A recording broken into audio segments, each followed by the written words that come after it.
Hello everyone, welcome back to Net Learning Channel. Today we will discuss about strategies for enhancement in food production.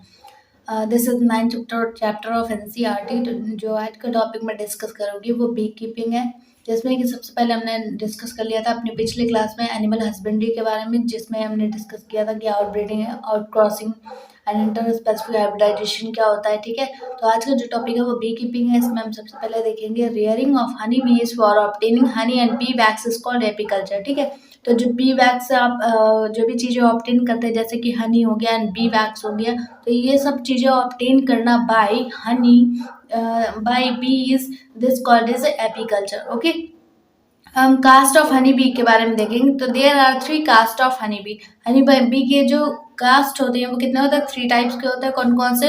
सबसे पहले इसमें दे रखा है workers, queen and drone. ठीक है, क्या क्या है? Workers, queen and drone. सबसे पहले हम क्वीन की बात करें तो queen is a fertile female विच ले egg normal one queen found in hives. ठीक है, तो जो भी मतलब पूरा हाइव्स जो होता है, जो कि सेल्स के स्ट्रक्चर का होता है, तो वो जो हाइव्स होता है उसमें क्या होता है? केवल वन क्वीन होती है। ठीक है, कौन होती है? वन क्वीन प्रेजेंट होती है, जिसमें कि जो कि जिसका वर्क होता है सिर्फ और सिर्फ क्या?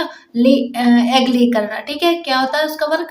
एग को ले करना। ओके, और जो कि फर्टाइल फीमेल होती है, ओनली वन। ओके, जो मतलब एग ले करती है वो कैसे करती है? ओविपोजिशन से। किससे करती है? ओविपोजिशन पार्ट से। ओके, नेक्स्ट देखते हैं ड्रोन के बारे में कि ड्रोन क्या होता है। तो फर्टाइल मेल, जो भी फर्टाइल मेल होता है उसका नाम क्या होता है? Drone. Okay, which mated with queen drone are produce by pathogenesis. तो जो भी मतलब जो फर्टाइल मेल होता है उससे वो जब मेटिंग करता है किससे? क्वीन से, तो फिर क्या मिलता है?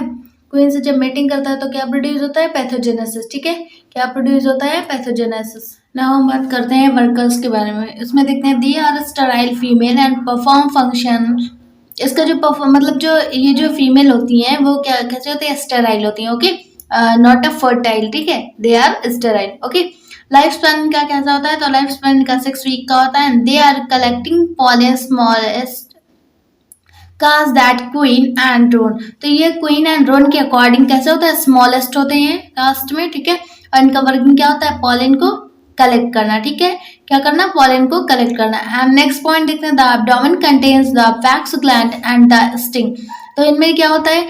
जो मतलब उनके एब्डोमेन पार्ट पे क्या होता है? वैक्स ग्लैंड प्रेजेंट होती है, जहाँ से आपकी वैक्स सिक्रेट होती है। ठीक है, और उसमें स्टिंग ग्लैंड भी प्रेजेंट होती है। ठीक है, क्या? स्टिंग ग्लैंड भी प्रेजेंट होती है। ठीक है, नेक्स्ट देखते हैं common species of honey B. तो हनी बी के कुछ स्पीसीज हैं जिनका नाम है Apis indica, they are smaller, and Apis dorsata, this is the largest, and Apis mellifera is a domesticated cultured. ठीक है, डोमेस्टिकेटेड कल्चर्ड। ओके, नेक्स्ट देखते हैं इंपॉर्टेंस ऑफ हनी बी। अब हनी बी के बारे में इंपॉर्टेंस उनकी देख लेते हैं कि क्या क्या इंपॉर्टेंस है उनकी।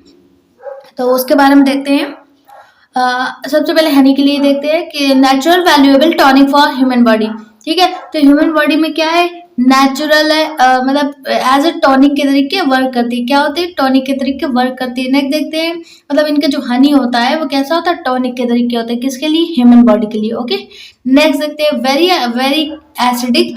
पीएच इनका कितना होता है? 3 से 4 होता है हनी का, और same as a orange juice. जो हनी होता है वो कैसा होता है? एसिडिक होता है, एंड पीएच इसका 3 to 4 होता है, और कैसा होता है? ऑरेंज कलर का, ऑरेंज कलर के जूस के तरीके होता है। ठीक है, नेक्स्ट देखते हैं next point, it contains very substance of high medical value. इसका जो मेडिसिनल वैल्यू होता है कैसा होता है? हाई होता है। ठीक है, including importance enzyme, vitamin and disaccharide sugar, mainly glucose and fructose. तो इसमें कैसा? एंजाइम्स, कुछ एंजाइम्स इंक्लूडेड होते हैं। ओके, नेक्स्ट देखते हैं मतलब विटामिन भी प्रेजेंट होते हैं, एंड डाइसेक्राइड शुगर भी प्रेजेंट होती है, जैसे कि ग्लूकोज एंड फ्रक्टोज। ठीक है, तो ये ग्लूकोज एंड फ्रक्टोज क्या है? डाइसेक्राइड शुगर है। ठीक है, नेक्स्ट पॉइंट देखते हैं, it prevent infection of applied to a wound. ठीक है, इसका मतलब क्या है? मतलब जब भी कोई भी इन्फेक्शन हो जाता है तो उसके अगेंस्ट क्या है? ये वर्क करता है। ठीक है, कोई भी इन्फेक्शन हो जाता है तो हनी जो होता है उसके अगेंस्ट वर्क करता है। ठीक है, आप इसका यूज कर सकते हैं। ओके, नेक्स्ट हम बी वैक्स के बारे में बात करते हैं। तो it is secreted from abdominal glands of worker bee. ठीक है, जो भी वर्कर बीज होती हैं उनके एब्डोमिनल ग्लैंड से ये सिक्रेट होता है। ठीक है, अभी मैंने बताया। ठीक है, फिर उसके बाद it is a use for manufactured of many atoms including cosmetic, shaving cream and face cream, plasters, carbon paper, pencil, candles. तो ये सारी चीजें बनाने बी वैक्स जो होती है उससे आप ये सारी चीजें बना सकते हैं। ओके, नेक्स्ट देखते हैं पॉलिनेशन। पॉलिनेशन में क्या हेल्पफुल होती है? तो honey bees are pollinators of many crop species such as flower, sunflower, brassica, apples and pears. ठीक है, तो इन सब चीजों में जो पॉलिनेशन होता है वो किससे होता है? हनी बीज से। ठीक है, किससे होता है? हनी बीज से। मोस्टली किससे होता है? हनी बीज से। किसमें? सनफ्लावर में, ब्रासिका में एंड एप्पल में एंड पियर में। ठीक है, तो ये सारी क्रॉप जो होती है उनमें जो पॉलिनेशन होता है वो किससे होता है? हनी बीज से। ओके, नेक्स्ट देखते हैं इसका मेडिकल वैल्यू क्या होता है। तो it is use to treatment of diphtheria, snake bite and arthritis. ठीक है, तो जो ये मेडिकल वैल्यू इसमें जो मतलब इनका यूजेस है वो किसमें यूज है? Diphtheria and snake bite and arthritis जो डिसीज होती है इनके ट्रीटमेंट में हेल्पफुल होते हैं। Okay, venom of honey bee use to treatment of, ठीक है, तो जो वीनम मतलब जो हनी बीज जो होती है वो किससे मतलब जो जैसा स्नेक बाइट कर लेता है, तो स्नेक बाइट में आपका जो वीनम होता है वो कैसा होता, वो आपको क्या करता है, मतलब डैमेज कर देता है। ठीक है, तो उसके अगेंस्ट ये वर्क करता है। ओके, तो ये ट्रीटमेंट के तरह वर्क करता है। नेक्स्ट देखते हैं important point of for successful beekeeping. ठीक है, अब जो बी कीपिंग के लिए इंपॉर्टेंट कुछ पॉइंट है उसको देख लेते हैं। तो knowledge of the nature and habit of honey B, मतलब हमें सबसे पहले जो अगर हमें बी कीपिंग करना है, ठीक है, तो उसमें कुछ पॉइंट हैं जिन्हें आपको देख करके मतलब तभी आप अच्छे से बी कीपिंग कर पाएंगे। ओके, तभी आपका जो बी कीपिंग प्रोसेस है वो सक्सेसफुल हो पाएगा। जिसमें सबसे पहले देखा है कि आपको उसके लिए मतलब उसके लिए क्या यूजेस है, क्या डिसयूज है, उनके लिए आपको क्या है उसका नॉलेज होना चाहिए। ओके, हैबिट ऑफ हनी भी मतलब वो कहाँ पर कैसी एरिया में रहना उनको पसंद है, तो ये चीज इसके बारे में नॉलेज आपको होना चाहिए। ठीक है, सेकंड पॉइंट देते हैं selection of a suitable location for keeping the bee hives. तो वही बताया मैंने कि जो मतलब उनके जो सुटेबल एरिया है उनके लायक। ठीक है, तो उसके बारे में आपको पता होना चाहिए। Next third point, catching and hiving of swarms group of बीज, मतलब जो ग्रुप ऑफ बीज है उनको आपको अच्छे से कैसे उनके हाइव्स को पकड़ना है उसके बारे में आपको पता होना चाहिए। ठीक है, next fourth point, management of bee hives during season, handling and collection of bee and collection of honey and bee wax. तो आपको ये भी पता होना चाहिए कि बी वैक्स से आप हनी को कैसे निकाल सकते हैं और बी वैक्स को कैसे निकाल सकते हैं। इस मतलब कौन से सीजन में कितना ज्यादा जो हनी है और बी वैक्स का सीक्रेट होता है ये भी आपको पता होना चाहिए। ठीक है, मतलब उसका मैनेजमेंट अच्छे से होना चाहिए। ओके, नेक्स्ट हम जो हेडिंग आप देख रहे हैं वो क्या है? फिशरीज। ठीक है, उसके बारे में भी हम जानेंगे कि फिशरीज के लिए क्या है। तो फिशरीज नेक्स्ट जो टॉपिक है हमारा, तो इसमें देख लेते हैं कि fish are aquatic cold blooded animal. Fish क्या है? एक्वाटिक है, एनिमल्स है एंड कोल्ड ब्लडेड है। ठीक है, ओके, नेक्स्ट देखिए belongs to the super class species under phylum Chordata. तो कॉर्डेटा की ये सुपर क्लास स्पीशीज में आती हैं। ठीक है, फिशरीज। नेक्स्ट देखिए fishery is a industry devoted to the catching, processing और selling of the fish, shellfish और other aquatic animals such as a prawn, crab, lobster, edible oyster. ठीक है, तो ये सारे जो एक्वाटिक एनिमल है ये किसमें किस यूज होते हैं? जब इन्हें कैच किया जाता है तो फिर कैच करके क्या होता है? सेलिंग किया जाता है। ठीक है, सेलिंग में हेल्पफुल होते हैं एंड वेरी कॉस्टली होते हैं। ठीक है, कौन कौन से एनिमल्स? प्रॉन हो गया, क्रैब हो गया, लॉबस्टर हो गया एंड एडिबल ऑयस्टर हो गया। ठीक है, तो ये सारे कुछ एनिमल्स है, एक्वाटिक एनिमल्स है जो कि सेलिंग में हेल्पफुल होते हैं। ठीक है, ओके, नेक्स्ट देखते हैं मतलब जो देखते हैं कि फिश जो होती है, फिश कितने टाइप की होती है? 2 टाइप की। ठीक है, कौन कौन सी? Fresh water fish and marine water fish. ठीक है, क्या क्या होती है? Fresh water fish and marine water fish. मतलब फिश को हम 2 पार्ट में डिवाइड करता है। ठीक है, तो पहले हम फ्रेश वाटर फिश के बारे में देख लेते हैं। तो कतला, rohu and common carp. Okay, तो ये सारे जो एग्जाम्पल है वो किसमें है? आपके एनसीईआरटी में दे रखा है, वैसे आप क्वेश्चन भी बना था। ठीक है, कि फ्रेश वाटर इनमें से फिशेस कौन सी हैं, तो इसमें एक बता दिया गया था कतला एंड बाकी सारे मेराइन के ऑप्शन दे रखे थे, तो आपको बताना था कि फ्रेश वाटर फिश कौन सी है, ठीक है। तो ये सारे आप मतलब देख के रखिएगा और एनसीईआरटी भी रीड करते रहिएगा। तो फ्रेश वाटर फिश जो है वो catla, rohu and common carp and marine, जो मैराइन फिश है मतलब मैराइन वाटर फिशेज जो है वो कौन कौन सी है, हिल्सा, सार्डाइंस, मैक्रल, पॉम्फ्रेट, ठीक है। तो जो ये 4 टाइप्स की जो है वो मैराइन फिशेज हैं, ओके, जो कि मैराइन वाटर में रहती हैं। इनके जो फ्लैश होता है वो कैसा होता है, उसमें जो होती है रिच इन आयोडीन, आयोडीन जो होती है उनमें मतलब आयोडीन की जो अमाउंट होती है वो बहुत ही रिच होती है, ओके। किसमें, जो ये मैराइन वाटर के फिशेज जो होती है इनके फ्लैश में आयोडीन जो होता है बहुत ही रिच अमाउंट में होता है, ओके। जो कि they are helpful in thyroid gland, जो कि मतलब जैसे कि कोई इन्हें लेता है, इन फ्लैश को लेता है, मतलब ये जो फिशेज है इनको जब अपने फूड में लेता है तो क्या होता है, उनके थायराइड ग्लैंड में जो आयोडीन होती है वो बहुत ही हेल्पफुल होती है, ओके। नेक्स्ट देखते हैं, नेक्स्ट पॉइंट इसमें दे रखा है, fishes has an important place in Indian economy, okay. तो जो मतलब इंडियन हमारी इकोनॉमी है तो उसके लिए जो फिशेज है वो बहुत ही इंपॉर्टेंट वर्क कर रही है, ठीक है। जैसे कि it provided income and employment to the millions of fishermen and farmers, particularly in a coastal state. जो भी कोस्टल एरिया है जैसे कि केरला, कर्नाटक वगैरह, तमिलनाडु है, ठीक है। तो यहाँ पर क्या है, फिशरमैन, जो भी फिशरमैन है वो मिलियंस ऑफ फिशरमैन है जो कि अपनी इनकम इससे कर रहे हैं फिशेस से, ठीक है। फिशेस को सेल करके अपनी इनकम को इंक्रीज कर रहे हैं, ठीक है। कौन, फिशरमैन एंड फार्मर्स वगैरह, ठीक है। उसके बाद देखते हैं next important of fish, fish के इम्पोर्टेंस क्या है उसके बारे में देख लेते हैं। तो सबसे पहले हेडिंग इसमें लिखी है, फिश एज अ फूड, जो फिश है उसको फूड लाइक लिया जा रहा है तो तब क्या होता है, तो इसमें इसकी क्या इम्पोर्टेंस है।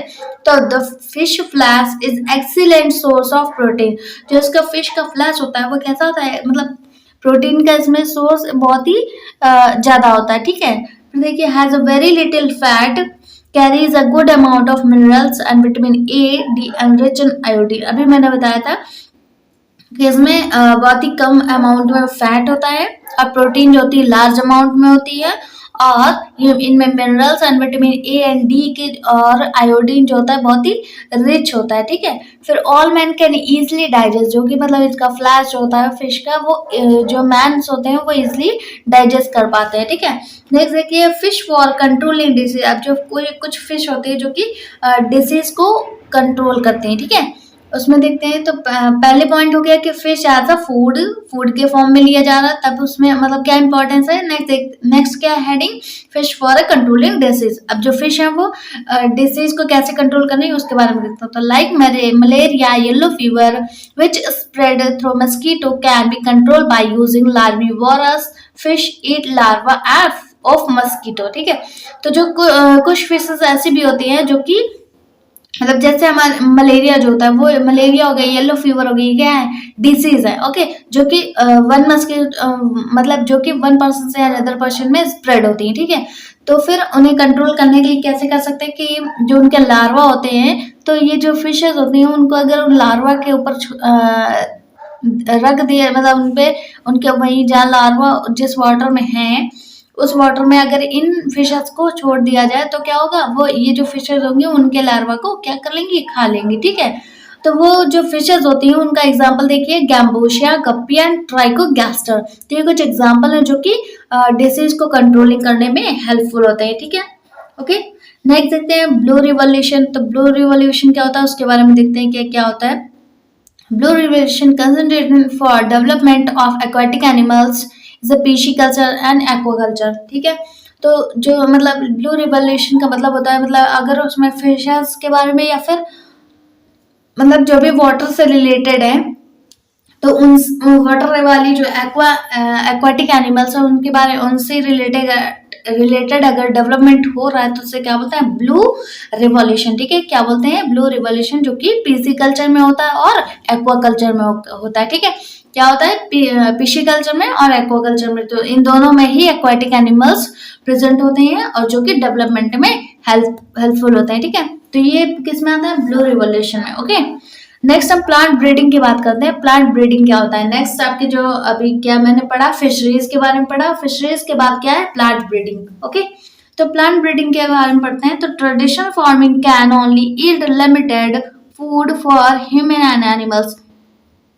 प्लांट ब्रीडिंग में मतलब जो ह्यूमन एंड एनिमल्स है इनके लिए जो प्लांट है वो बहुत ही हेल्पफुल है, ठीक है, ट्रेडिशनली भी। And better management can increase yield but only to the limited extent. इसमें क्या मतलब जो जब इसका मैनेज जब प्लांट ब्रीडिंग का अच्छे तरीके से आप जब मैनेजमेंट करते हैं तो इनकी जो प्रोडक्टिविटी है वो क्या है, इंक्रीज होती है, ठीक है, क्या होती है, प्रोडक्टिविटी इनकी इंक्रीज होती है। ओके, नेक्स्ट हम आगे देखते हैं ग्रीन रिवोल्यूशन क्या होता है। तो नेक्स्ट जो हेडिंग है वो क्या है, ग्रीन रिवोल्यूशन, ठीक है, क्या है ग्रीन रिवोल्यूशन। अभी मैंने पढ़ा ब्लू रिवोल्यूशन, देन आफ्टर पढ़ते हैं ग्रीन रिवोल्यूशन, ठीक है। इसमें लिखा हुआ है responsible for the increase yield to a very large extent it occurs in 1960 in India.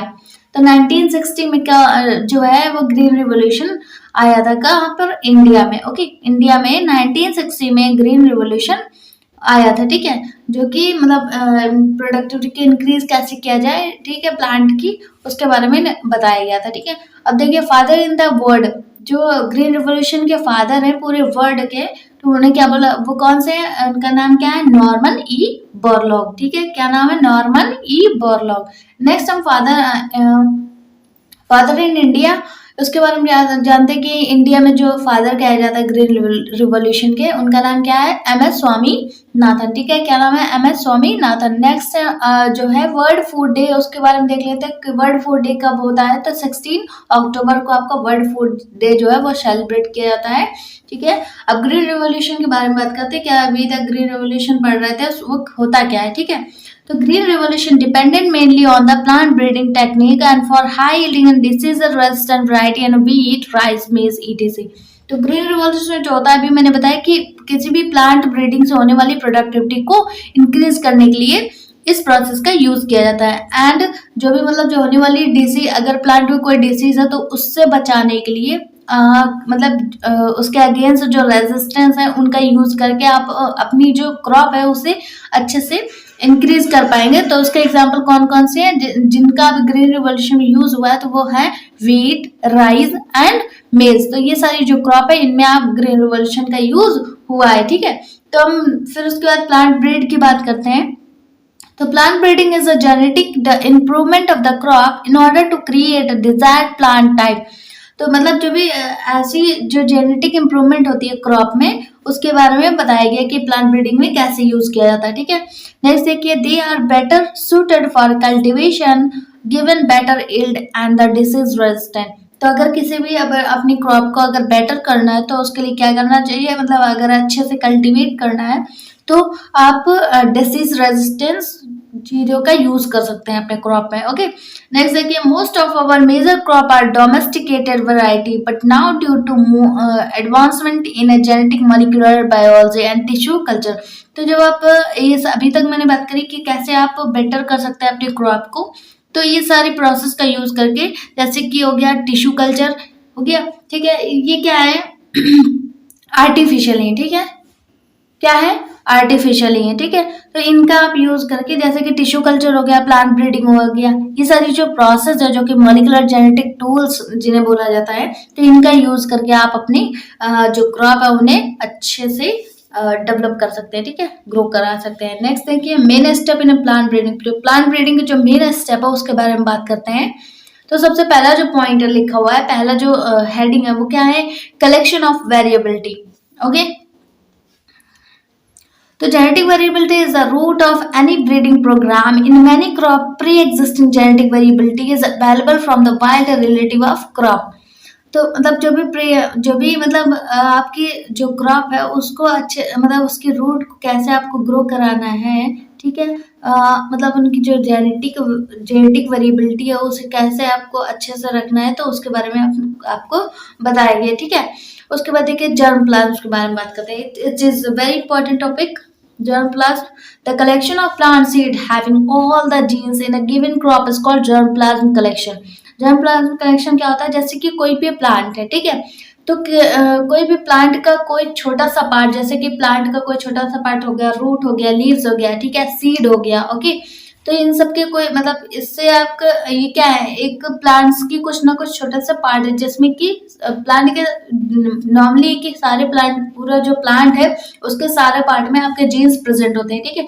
तो जी कोई भी अगर आप पार्ट को लेंगे तो ऑलरेडी उसमें जीन्स आ जाएगा, ठीक है। तो जब आप उस छोटे से पार्ट से अगर आप न्यू प्लांट को ग्रो करा रहे हैं तो इस प्रोसेस को क्या बोलते हैं, जर्म प्लाज्म, ठीक है। क्या बोलते हैं, जर्म प्लाज्म कलेक्शन। मतलब किसी भी प्लांट के अगर छोटे से पार्ट को आपने ले लिया है और उस आगे चल के आप उसका एक न्यू प्लांट अगर आप ग्रो कराना चाहते हैं तो उसे क्या बोलेंगे, germ plasm collection. Okay, important है इसलिए मैंने उसको अंडरलाइन कर रखा है, जहां तक आपकी डेफिनेशन दे रखी है। ओके, नेक्स्ट देखिए, collection and preservation of all the different wild variety, different wild variety species and relative of the cultivated species is required। तो जो भी मतलब जिस भी अगर जैसे कि आपको अच्छे से अच्छे जैसे आपको कोई अच्छा सा प्लांट मिल गया, ठीक है। तो अब उसके अगर जो मतलब स्पीसीज है वो अगर डिस्ट्रॉय हो रही तो उसको हम क्या करेंगे, कलेक्ट करके रख लेंगे, ठीक है। क्या करेंगे, कलेक्ट करके रख लेंगे। Next after some time, after some time they are cultivated species, मतलब उसे हम जो भी स्पीसीज डिस्ट्रॉय हो रही थी तो उसे हम बचा सकते हैं, ठीक है। एक बार पहले कलेक्ट कर लिया, देन आफ्टर उसको क्या कर रहे हैं, प्रिजर्व करने के बाद जब हमें उस प्लांट की रिक्वायरमेंट हुई तो हमने उसको ग्रो करा लिया, ठीक है, कल्टीवेट करा लिया। ओके, नेक्स्ट हम बात करेंगे नेक्स्ट पॉइंट की। तो उसी में जो नेक्स्ट हेडिंग है उसका नाम है evaluation and selection of parents. अब हमने सबसे पहले हमने क्या कर लिया, जर्म प्लाज्म यूज कर लिया कि कोई भी प्लांट्स के अगर छोटे से पार्ट्स को मैंने ले लिया, ठीक है। अब उसमें लिखा हुआ सेकंड हेडिंग क्या है, evaluation and selection of parents. अब हमें मतलब उसके किसी भी पेरेंट्स को सेलेक्ट करना होगा, मतलब कोई जो भी प्लांट का जो भी मेन प्लांट है उसके वो उसका मतलब वो अच्छे से है, उसके हेल्दी प्लांट है कि नहीं, ठीक है, तो उसका सिलेक्शन करना। ओके, तो इसमें लिखा हुआ the germplasm evaluated as to identify plant with desirable combination of characters, ठीक है। मतलब कि जो भी जर्म प्लाज्म में जो भी कैरेक्टर इन्वॉल्व है किसी भी प्लांट में उसको हमें क्या करना है, कलेक्ट कर लेना है, ठीक है।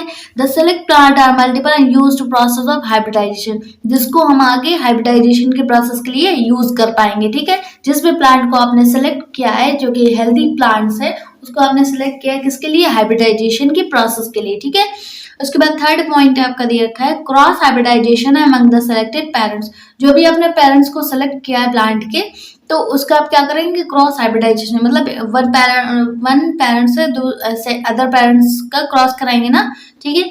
तो वो cross hybridization among the selected parent. तो the desired character have very often to the combined from two different plants parents are disease free. तो ऐसे हमने पहले ऐसे प्लांट्स का चूज कर लिया था जो कि डिसीज फ्री था, ठीक है। अब उसके बाद जो टू आपके प्लांट्स हैं जो कि हमने सेलेक्ट करके उनके बीच क्या करेंगे, क्रॉस कराएंगे, ठीक है। क्या कराएंगे, क्रॉस कराएंगे, ठीक है। एग्जाम्पल हाई प्रोटीन प्लांट, जैसे कि मतलब ऐसे ही इनमें डिफरेंट डिफरेंट कैरेक्टर, जैसे आपने एक हाई प्रोटीन प्लांट ले लिया, ओके, तो ये क्या है, ऐसे उसमें भी कुछ कुछ कैरेक्टर इन्वॉल्व होंगे जिसके कारण आपने उसका सिलेक्शन किया है, ठीक है। तो ये हमने एग्जांपल दे रखा है। नेक्स्ट हम फोर्थ पॉइंट की बात करते हैं, selection testing of superior recombinants. Okay, जब हमने हाइब्रिडाइजेशन के प्रोसेस को यूज कर लिया, मतलब क्रॉस करा लिया पेरेंट्स के बीच में, ठीक है। उसके बाद देखते हैं this step consist of selecting among progeny of the hybrid. Okay, तो जो भी फिर देखिए those plant that have the desired character combination. इसमें देखेंगे कि जो भी मतलब आपके जो वन जनरेशन से नेक्स्ट जनरेशन में आपके जो न्यू जब दो डिफरेंट डिफरेंट कैरेक्टर के आपने प्लांट्स लिए थे उनके बीच क्रॉस कराया तो डिफरेंट एक कैरेक्टर आएगा ना, तो ठीक है। तो मतलब जो प्लांट में जो पेरेंट्स प्लांट में जो कैरेक्टर इन्वॉल्व थे वो किस में आएंगे, उससे डिफरेंट कैरेक्टर किसमें आएंगे, उसके प्रोजेनी में आएंगे, ठीक है। किसमें आएंगे, प्रोजेनी में आएंगे। और जो मतलब प्लांट के जो पेरेंट्स प्लांट के जो कैरेक्टर होंगे वो डिजायर हो जाएंगे, ठीक है। क्या हो जाएंगे, डिजायर हो जाएंगे, ठीक है। The selection process is crucial to the success of breeding objective and required carefully scientific evaluation of the progeny, ठीक है। तो वही बताया गया कि ब्रीडिंग के आफ्टर ब्रीडिंग क्या होगा, जो भी मतलब आपने प्रोसेस सिलेक्शन किया है जो भी पेरेंट्स का, वो किस में आएंगे, उनके कैरेक्टर प्रोजेनी में आएंगे, ठीक है, किस में आएंगे, प्रोजेनी में आएंगे, ठीक है। नेक्स्ट हेडिंग है जो कौन सी है, वो टेस्टिंग हेडिंग है, ठीक है, क्या है, टेस्टिंग, ओके। इसमें बात करते हैं तो एमएलटी का मतलब क्या है, मल्टी लोकेशन टेस्ट। जब टेस्टिंग करेंगे तो इस टेस्ट का यूज करेंगे जिसका नाम है multi location test, okay. Release and commercialization of a new cultivate, जो भी आपने न्यू कल्टीवेशन किया है उसके बारे में टेस्टिंग होगी, ठीक है, कि वो जो भी आपने न्यू प्रोजेनी आपने बनाया वो कैसी है, वो हेल्दी प्लांट्स है कि नहीं, ठीक है, उसके बारे में टेस्टिंग होगी, ओके। तो the newly selected lines are evaluated for their yield and other economic traits of quality disease resistant. मतलब जो भी अगर न्यू प्रोजेनी है, न्यू प्रोजेनी प्लांट जो बना है वो कैसा है, डिसीज रेजिस्टेंट है कि नहीं है, ठीक है, तो इसके बारे में हम टेस्टिंग करेंगे, ठीक है। फिर देखिए the evaluation is done by growing, this is the research field and recording their performance under ideal fertilizer application, irrigation and the crop management practice। तो मतलब जब आप जो भी आपने प्रोजेनी प्लांट्स बनाया हुआ है तो उसका जो फर्टिलाइजर्स की प्रोसेस है वो कैसी है, उसका परफॉर्मेंस कैसा, मतलब जैसे जब आप उसको कल्टीवेट करेंगे तो वो कैसे आपको कैसे रिएक्ट करेगा, कैसे आप वो अच्छे से ग्रो हो पाएगा, ठीक है, मतलब ईजिली ग्रो होना चाहिए, ठीक है। ईजिली अगर वो ग्रो हो रहा है, उसमें कोई भी चीज रेजिस्टेंस डालने की जरूरत नहीं है, तो वो क्या है, अच्छी मतलब अच्छे क्वालिटी का प्लांट्स आपका बना हुआ है, ठीक है। तो ये आपकी टेस्टिंग हो गई। अब देखिए India is a mainly agriculture country, जैसा कि आप जानते हैं कि इंडिया जो है वो एग्रीकल्चरल कंट्री है अपनी, ठीक है। तो agriculture account approx 33% of India's GDP. इसमें जो एग्रीकल्चर का जो पार्ट है वो कितना है, 33% का है इंडिया में, and employees nearly 62% of the population, जिसमें कि 33% जो है वो एग्रीकल्चर वाला पार्ट है और 62% जो है वो पॉपुलेशन का पार्ट है, ठीक है। क्या है, 33% किसका है, एग्रीकल्चर का पार्ट है, और जो 62% है वो पॉपुलेशन का पार्ट है, ठीक है। तो इसके बाद की जो टॉपिक है वो हम नेक्स्ट क्लास में डिस्कस करेंगे। तो के लिए जो है हमने जो आज पढ़ाया है उसकी आपको एनसीईआरटी रीडिंग करनी है, ठीक है। तब तक के लिए थैंक यू।